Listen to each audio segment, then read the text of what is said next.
In the previous videos, we learned how to localize the most important cortical gray matter areas. And in this video, we will start to localize the most important white matter tracts. This knowledge helps the neurosurgeon to locate these important structures in a nearly accurate way without any help of the neuronavigation. Also, it helps the neurosurgeon to correlate the clinical findings with the radiological data to make a clear interpretation of the case and to plan the surgery in an intelligent way. One of the most important white matter tracts is of course the corticospinal tract, which controls the primary motor activity for the somatic motor system from the neck to the feet and also mediates the superficial reflexes which are elicited by the stimulation of the skin or the mucous membrane. Injury to this tract can give different clinical pictures depending on the degree of severity. There are mild, moderate, and severe injuries. The mild injury can cause just subtle weakness and difficulty in performing the fine motor acts, which is called kinetic apraxia.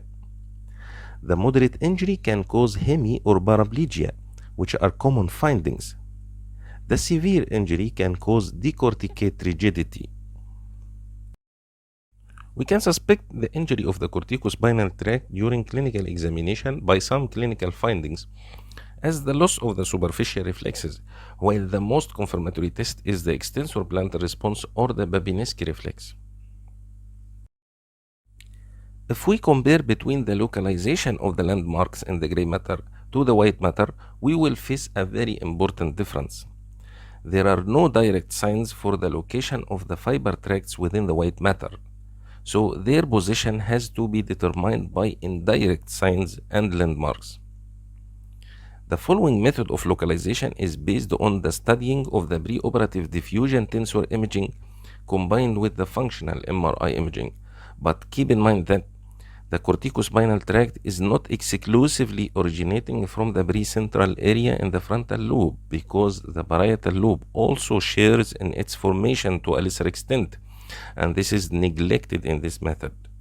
Also, there is another consideration that this method indicates the location of the fibers originating in the hand region of the primary motor cortex. The location of the fibers from the leg and face regions diverges from that. If we look to this mid-sagittal image of MRI, we have to remember the previous anatomy videos. This is the cingulate sulcus labeled in green, and this is its pars marginalis. So where is the central sulcus? Here it is labeled by yellow arrow. This is the medial end of the central sulcus, which is the first sulcus anterior to the pars marginalis. Now we could get the precentral gyrus, which is here labeled by the white circle. This is the first point of the corticospinal tract. Okay, let's define the second point. Where is the anterior commissure? It is here labeled by purple arrow. And where is the posterior commissure?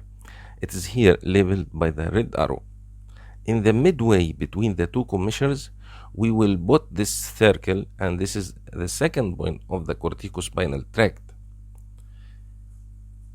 The third point is in the midbrain. It is easily known for us, as we know that the corticospinal tract runs in the anterior position or the crus cerebri. If we connect the 3 points to each other, we can define the projection of the course of the corticospinal tract. Of course, it does not entirely pass in the midline, but this is its projection. In the axial view, we will depend on the body of the lateral ventricle in our method. We will draw a rectangle. The first line of this rectangle goes with the medial point of the wall of the lateral ventricle to intersect with the imaginary lines of the most anterior and most posterior points of the wall of the lateral ventricle. Here we got the first limb of the rectangle.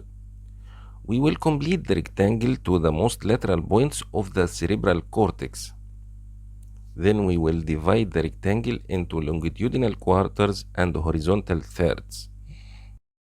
The corticospinal tract can be localized on different axial levels at the crossing point of a horizontal line drawn in the lower 1/3 and the vertical line drawn at the medial 1/4 of this rectangle. Now we have reached the end of this video. I hope that was helpful. See you in next videos and thanks for watching.